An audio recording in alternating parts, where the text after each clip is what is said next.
اهلا بيكم حبايبي، عاملين ايه؟ يا رب تكونوا بخير.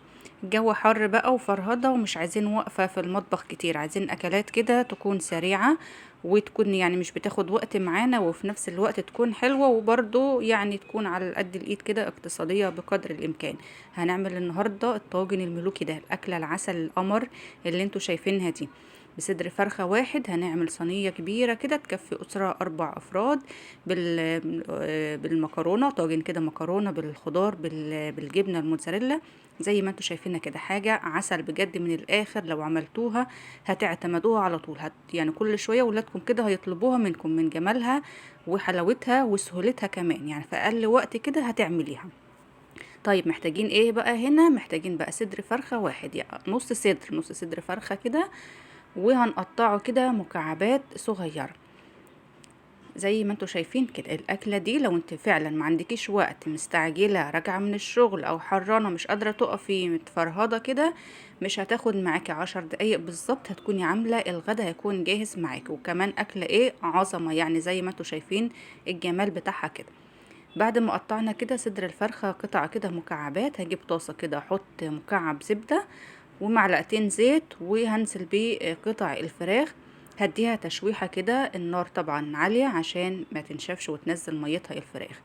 بديها رشة من الملح، رشة من الفلفل الأسود، رشة من البابريكا، ورشة بهارات فراخ بس، مش بكتر يعني توابل تانية عن كده، ملح وفلفل، رشة بهارات فراخ، رشة بابريكا ممكن تستغنوا عنها لو مش موجودة. وهبدأ اشوح كده الفراخ حبة كده كويسين لغاية ما الاقي لونها كده يعني اتغير وبقت تدينا اللون اللي هنشوفه دلوقتي. كده تمام، اتشوحت معايا. هنشوف بقى هنكون محضرين ايه الخضار بتاعنا. يكون معايا بصلاية كده وسط متقطعة كده صغير، هنزل بيها كده على الفراخ. بصلاية واحدة كده صغيرة، برضو هديها تشويحة كده يعني لمدة دقيقة كده. بعد كده هكون مقطعة وحدتين من الطماطم، مقطعاهم كده قطع صغيرة، يعني وحدتين او 3 لو الطماطم كده صغيرة.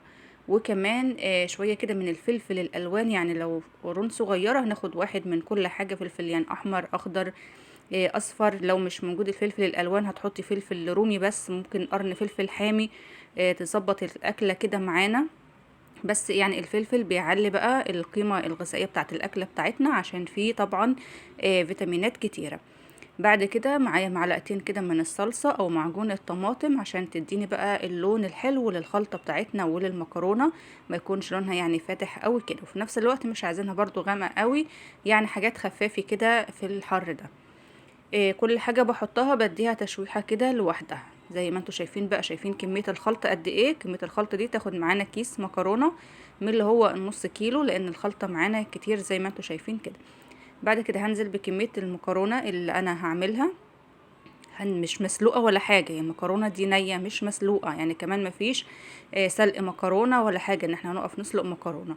هنزل المكرونة على الخلطة دي، وبرضو هديها تشويحة كده. ليه بقى التشويحة دي مهمة للمكرونة؟ عشان المكرونة ما تعجنش معايا بعد كده، تبقى تتغلف بقى بالمادة الدهنية اللي احنا حاطينها ومع الخلطة دي. بعد كده شوحتها برضو لمدة دقيقة كده، هنزل بالمية، مية مغلية او شوربة لو حابين. بس المية قد ايه بقى؟ المية هنزود شوية عن مقدار المكرونة اللي احنا حاطينه، يعني مش تحطي المية مقدار المكرونة بس، لا زودي شوية تاني عشان ما تبقاش كده ناشفة، عشان تكون بعد ما تستوي تكون يعني جوسي شوية كده وطرية. قلبتها بقى كويس قوي كده، وهغطيها لمدة كده 5 دقايق لحد ما تبدأ تغلي. وبعد كده هكشفها بقى زي ما انتوا شايفين كده بتغلي، هبدأ اقلبها برضو كويس قوي، اديها تقليبة كده حلوة. وبعدين ههدي بقى النار وهغطيها واسيبها بقى ايه تستوي. من وقت للتاني هكشف الغطا كده واديها تقليبة عشان ما تلزقش مني، يعني كل دقيقتين كده 3 هديها تقليبة كده عشان خاطر ما تلزقش لغاية ما تستوي معايا. طيب لو لقيتها بقى ان هي لسه ما استوتش والميه اللي فيها نشفت، هزودها معلقتين 3 كده من الميه او من الشوربه لغايه ما تستوي معايا. كده استوت وبالشكل الحلو اللي انتوا شايفينه ده. شايفين كده استوت ولونها مظبوط، لونها جميل، مفلفله ازاي، مش معجنه، مفيش حبايه مكرونه لازقه في التانية خالص. شايفين بصبها مفلفله ازاي ومستويه، وفي نفس الوقت مش ناشفه قوي. لحد كده الاكله بتاعتنا خلصت وزي الفل.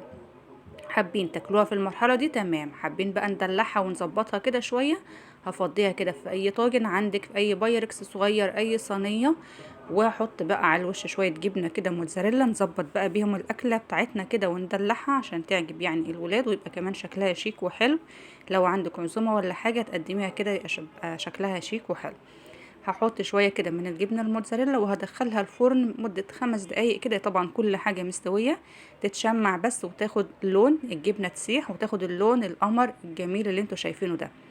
ايه رايكم بقى؟ يعني بالظبط هتاخد معاكم 10 دقايق هتكوني عامله الاكله دي، الغدا بقى، العشاء، لمستعجله، جو حار عايز اكله سريعه، أكلة غنية جدا مشبعة، يعني فيها المكرونة وفيها البروتين وفيها الخضار وفيها الجبنة، مش محتاجة حاجة تاني جنبها. شايفين لون المكرونة حلو ازاي؟